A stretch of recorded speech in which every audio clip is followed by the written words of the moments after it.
Le débat des tickets smart. Je vous représente mes invités. Marion Greffly, cofondatrice de Télécope, Jean Leviste, consultant senior chez Soprasteria Next, et toujours Frédéric Bordage, le fondateur du collectif Green IT. Tiens, Frédéric Bordage, on n'a pas présenté Green IT, c'est quoi en quelques mots ?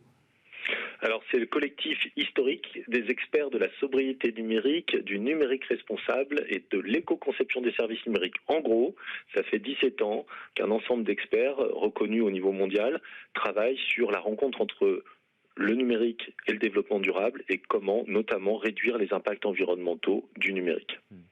Jean Leviste, on rentre dans le vif du sujet. Cette étude menée pour Soprasteria Next, combien de chefs d'entreprise et c'était quoi votre idée de départ, votre volonté ?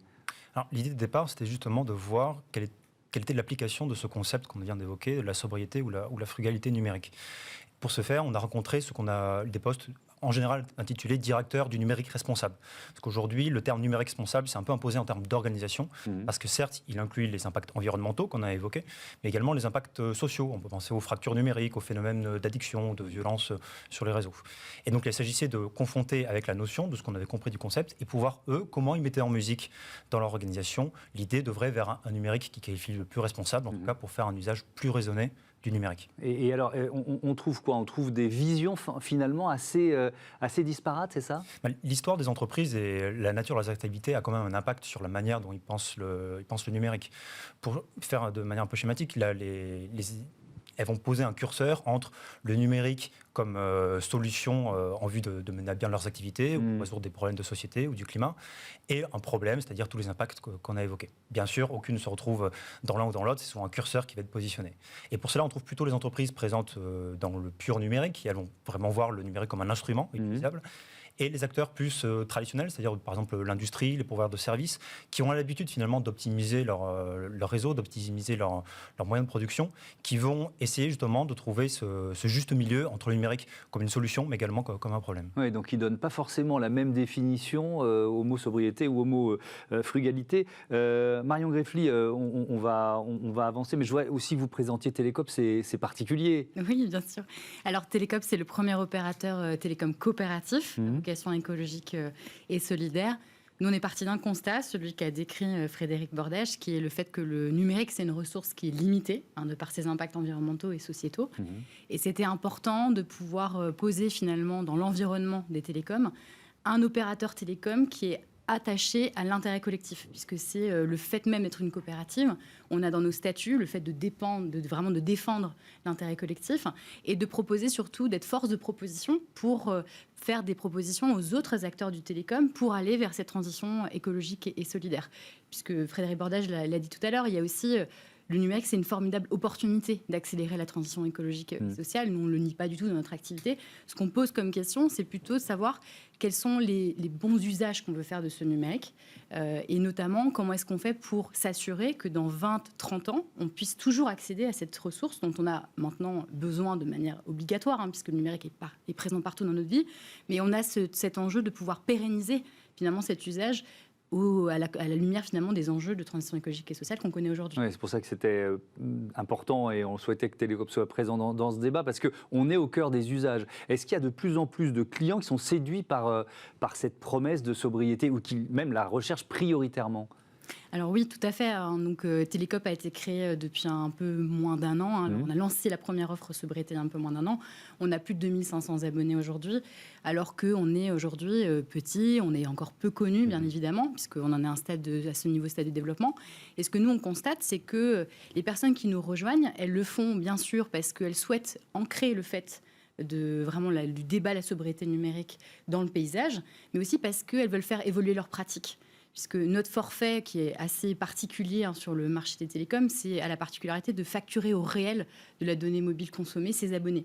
Donc nous, ce qu'on souhaite faire, c'est de montrer à chacun que c'est possible de se réapproprier ses usages, de se re-questionner ses usages, bien sûr d'un point de vue environnemental, mais on l'a dit aussi, et j'en ai évoqué, d'un point de vue social et sociétal, puisque aujourd'hui le numérique, et en particulier le mobile, a des impacts sanitaires notamment, qui sont très impactants et qui vont poser énormément de problèmes sur les prochaines générations à venir. Donc nous, ce qu'on cherche vraiment à re-questionner, c'est l'usage du numérique, ce qu'on en fait et ce qu'on veut en faire demain prioritairement pour notre société. Frédéric Bordage, je reviens vers vous.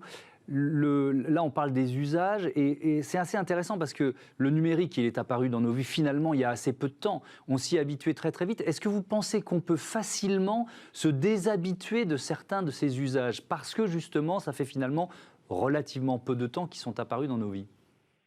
Alors, à notre échelle, à nous, de chaque être humain qui vit aujourd'hui, on a l'impression que c'est difficile ou impossible. Très clairement, à l'échelle de la civilisation, on n'aura pas le choix. Et donc, il va falloir se déshabituer. On a quand même aujourd'hui des solutions comme le forfait de télécope, qui est très intéressant, par exemple, si on a des enfants ou des adolescents, parce que ça leur permet de prendre conscience. Donc, ça permet de conduire le changement à l'échelle de la société, littéralement. Et puis après, quand on conçoit des offres numériques, on a aujourd'hui des solutions. Marion évoquait l'éco-conception. Et nous, on associe même de la low-tech, c'est-à-dire des technologies à l'opposé de la high-tech, en fait, pour construire des services numériques qui soient beaucoup plus résilients, beaucoup plus pérennes dans le temps. Donc je pense qu'aujourd'hui, les acteurs du numérique disposent des méthodologies, des technologies low-tech, high-tech, qui permettent, on sait aujourd'hui comment pérenniser le numérique puisque c'est une ressource critique. Après, il faut avoir la volonté, et là je pense que, et j'en aurai fini, c'est notamment très réjouissant ce qui se passe en France avec le Sénat et plus globalement la société civile qui s'empare du débat qui a été évoqué par Marion, je crois, sur la nécessité de comprendre à notre échelle de la société quels sont les usages clés qu'on veut voir perdurer, parce qu'on va devoir arbitrer nos usages, qu'on le veuille ou pas. Oui, avec une proposition de loi sur la question de l'empreinte numérique. Donc là, on parle des usages et moi, ça me ramène forcément aux géants parce que, vous nous l'avez dit, vous êtes tout jeune, vous êtes encore petit. Ça pèse finalement relativement lourd face aux GAFAM. Est-ce que vous avez interrogé, Jean Levist, des représentants de ces géants, des représentants français peut-être de ces géants pour l'étude et qu'est-ce que ça veut dire pour eux, le terme de frugalité numérique ? En effet, ça fait partie d'une partie des interlocuteurs qu'on a pu avoir lors de cette étude.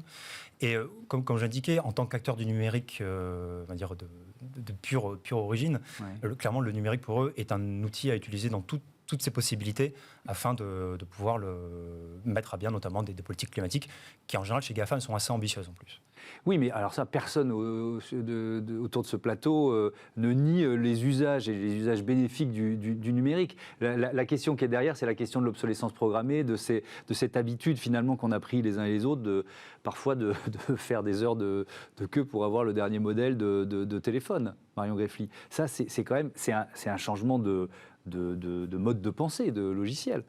Oui, mais tout à fait. Et peut-être pour mettre le débat, il y a l'ADEME qui a sorti justement une étude sur le sujet et qui explique que les Français changent en moyenne tous les 2 ans leur téléphone portable, alors que pour 88% des cas, il fonctionne encore.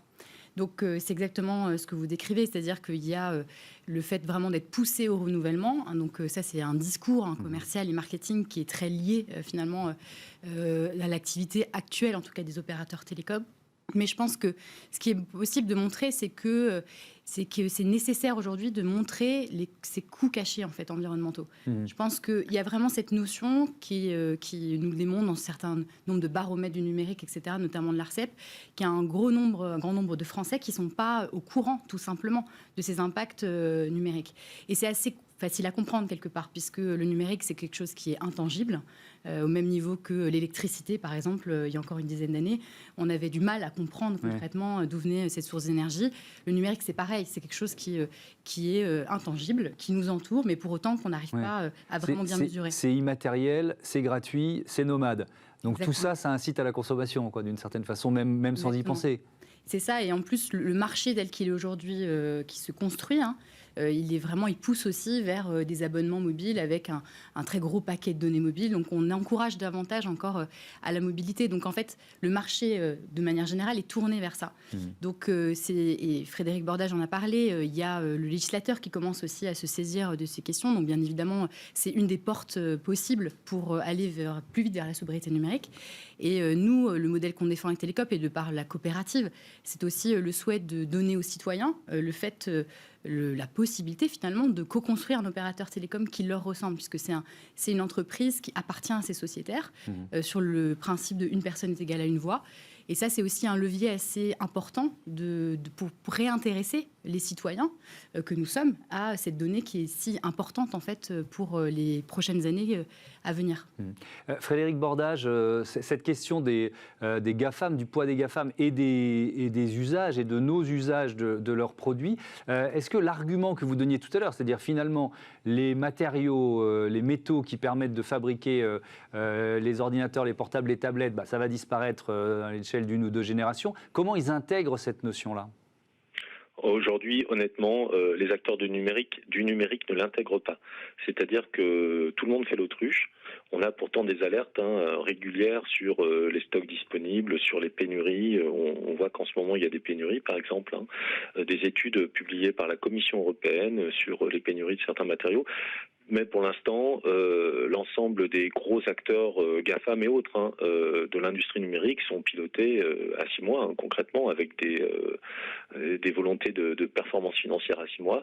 Donc aujourd'hui, il n'y a pas du tout de projection sur le long terme, très, très clairement.